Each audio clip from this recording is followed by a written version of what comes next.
అంతర్జాతీయ రాజకీయాల్లో మునుపెన్నడూ లేని విధంగా అత్యంత ప్రమాదకరమైన పరిణామాలు చోటు చేసుకుంటున్నాయి. అమెరికా అధ్యక్షుడు డొనాల్డ్ ట్రంప్, ఇజ్రాయెల్ ప్రధాని బెంజమిన్ నెతన్యాహులను అంతమొందించిన వారికి ఏకంగా $58 మిలియన్, అంటే మన భారతీయ కరెన్సీలో దాదాపు 480 కోట్ల రూపాయల భారీ బహుమతిని ప్రకటించే దిశగా ఇరాన్ పార్లమెంటు ఒక సంచలన బిల్లును సిద్ధం చేస్తోంది.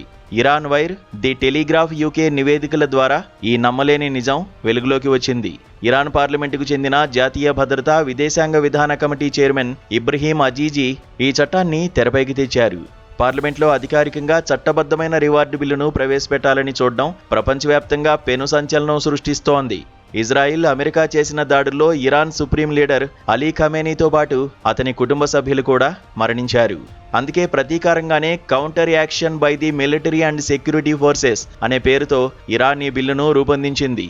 ట్రంప్, నెతన్యాహులను నరకానికి పంపే ఎవరికైనా ఈ నిధులను చట్టబద్ధంగా బదిలీ చేస్తామని, దీనిపై తమ పార్లమెంటు త్వరలోనే ఓటింగ్ నిర్వహించనుందని జాతీయ భద్రతా కమిషన్ సభ్యుడు మహమూద్ నబవియాన్ స్పష్టం చేశారు.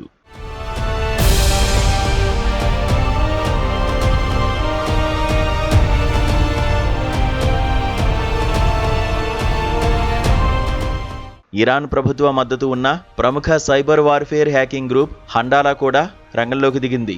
అమెరికా న్యాయశాఖ తమ గ్రూప్ సభ్యుల సమాచారం కోసం $10 మిలియన్ రివార్డును ప్రకటించినందుకు ప్రతిస్పందనగా ఈ హ్యాకర్లు సవాల్ విసిరారు. అణచివేతకు, అవినీతికి ప్రధాన సూత్రధారులైన ట్రంప్, నెతన్యాహులపై ప్రత్యక్షంగా దాడి చేసి అంతమొందించే ఏ వ్యక్తికైనా లేదా ఏ సమూహానికైనా ఈ భారీ మొత్తాన్ని తామే స్వయంగా చెల్లిస్తామని హండాలా గ్రూప్ ఓ ప్రకటనలో స్పష్టం చేసింది. ప్రస్తుతం అమెరికా, ఇజ్రాయెల్, ఇరాన్ దేశాల మధ్య తాత్కాలిక కాల్పుల విరమణ ఒప్పందం కొనసాగుతోంది.